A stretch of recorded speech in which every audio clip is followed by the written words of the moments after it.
Hey guys, it's Kevin again, and this is going to be another Christmas movie review for you guys. The second to last Christmas movie review, because I have one more movie to review that is Christmassy, and then I'm done with Christmas movie reviews. But this movie I originally was planning on reviewing yesterday. I didn't, because you have to review this movie Christmas Eve. If you're going to review this movie, you can't review it any time but Christmas Eve. And that's because they're actually showing this movie right now on TBS. For the next 24 hours, they're showing this movie.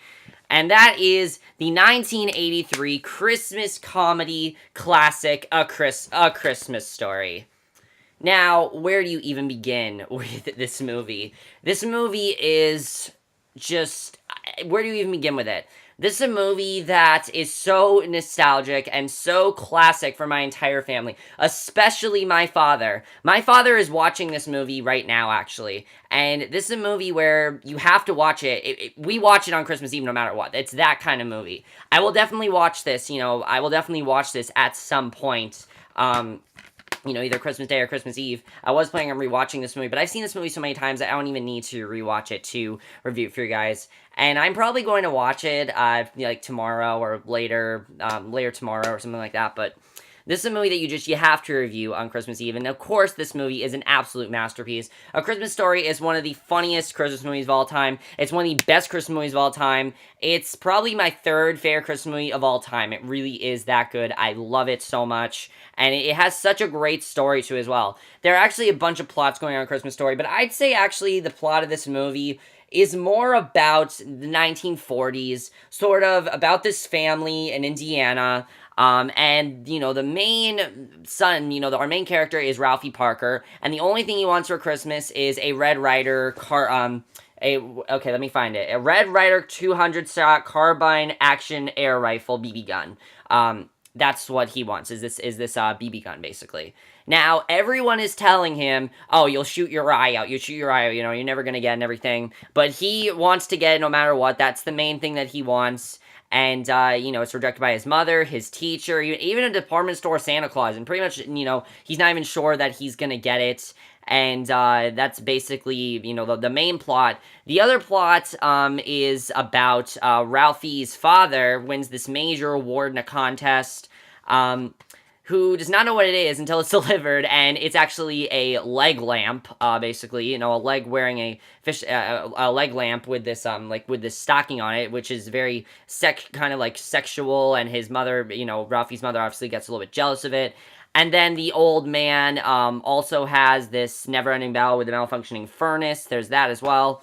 And the other plot is, there's a bunch of bullies. It basically just Ralphie's life at Christmas time. That's really what the plot of this movie is. But other than that, I think the thing that works so well in this movie is the jokes. The acting is so good in this movie. And I think the acting is just absolutely fantastic. I love the acting. It really is just fantastic acting, in my opinion. And it's some of the best acting in a Christmas movie of all time. Peter Billingsley as Ralphie Parker is perfect in this role. He was born to play Ralphie Parker. He is perfect in this. I mean, Ralphie Parker, such a smartass kid. He's so funny to watch.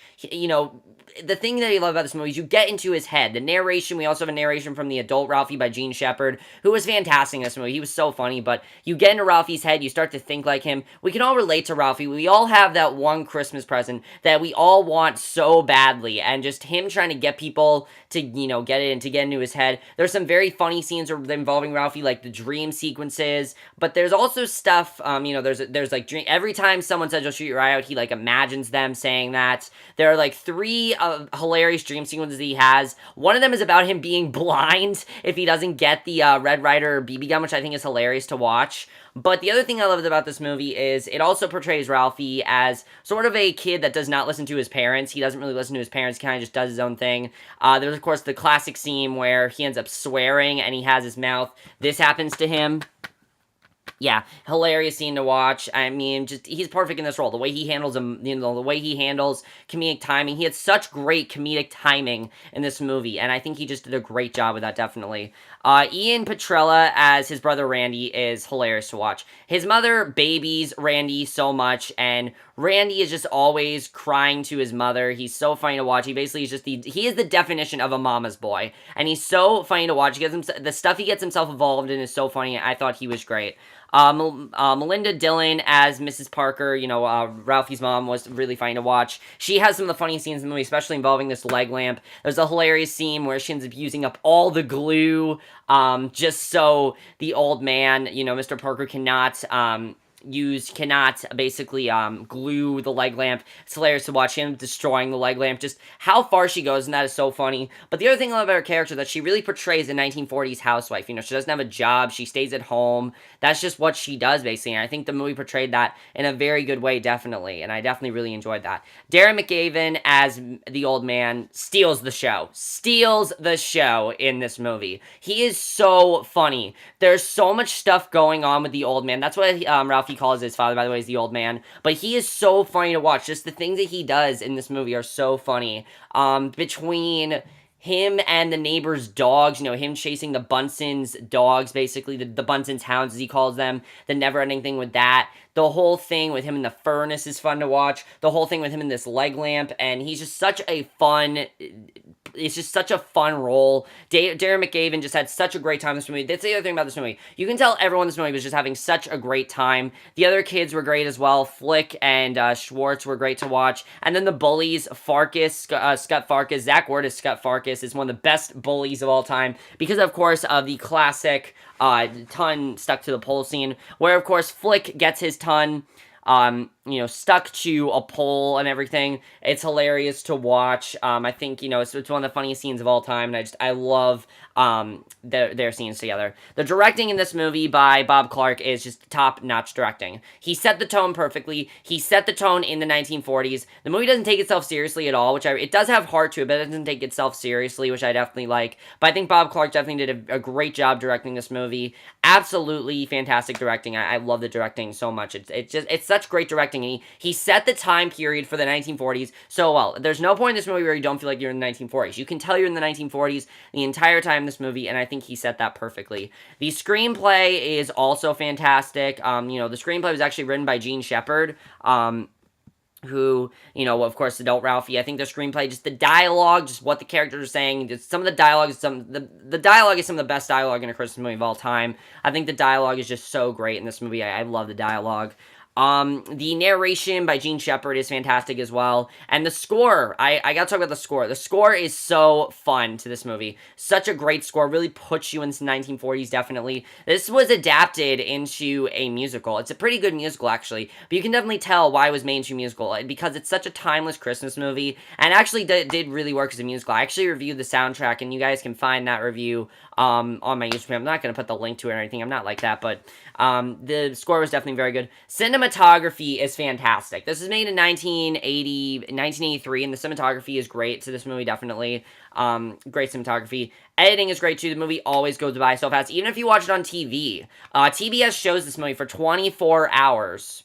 And why do I think they show specifically this movie? Because this is the movie that I think represents Christmas the best out of any Christmas movie. It represents the whole meaning of Christmas. It represents everything that a kid thinks of. And that's the thing I love about this movie, is how timeless this movie really is. The timeless factor of this movie is what makes this movie so good. That's what makes this movie fantastic, is the timelessness of it. The fact that, Ralphie we all have that one Christmas present we can't have. We all have those Christmases where it seems like it can be really bad and it turns out really well. We all have problems during Christmas time. We all have those sort of things that happen. We all have that one present that is very embarrassing. For example, Ralphie in the pink bunny suits. And I think the way they portray that in this movie is so well, and I think that's why this movie is so loved today, is because even though it's the 1940s, it is so timeless, and it's something that really anyone can relate to, and I love that the movie does that. And the way the movie portrays family as well, I also really like. Family will always be there for you. You can never let family down. Family will never let you down. I definitely really like that message, because, of course, at the end of the movie, he does end up getting the BB gun, but he does think he shot his eye out. Really, he didn't shoot his eye out. He broke his glasses, but he thinks he shot his eye out. But I think that was definitely very funny to watch, and I love that, definitely. And the movie also knows how to do a great narration. As I said, Gene Shepard does a great narrating this movie. And the narration, if there was no narration in this movie would not be as funny as it is. That's why this movie is so funny, is because of the narration. I think the narration might be some of my favorite narration of all time. I think the narration is just so good in this movie. And the one thing I remember about this movie is the narration. That's how I remember this movie so much. But that's basically my review of A Christmas Story. If you guys have not seen this movie, watch it right now. It is on TBS. You can watch it for 24 hours. You can watch it for you have the next 24 hours to watch it. It is that good of a movie. I highly recommend you guys check out Christmas Story. If you've not seen it, it's a fantastic movie. I love it. And it is the definition of a perfect Christmas movie. But that's basically my review of A Christmas Story. I hope you guys enjoyed it. And my next review, of course, we've finally gotten to it, guys. We're finally down to it. It's actually kind of sad because I've liked doing those reviews. But my final review will be for the final Christmas review, which I'm actually going to rewatch. I think I'm going to rewatch it. I'm not sure. We'll see what I end up doing. But I'll see you guys in I might just watch, like, the first hour of it because I can review the movie perfectly. I just need to rewatch it a second time because I've only seen it once, but it is probably my favorite Christmas movie of all time. And I will see you guys for that review. Okay, bye.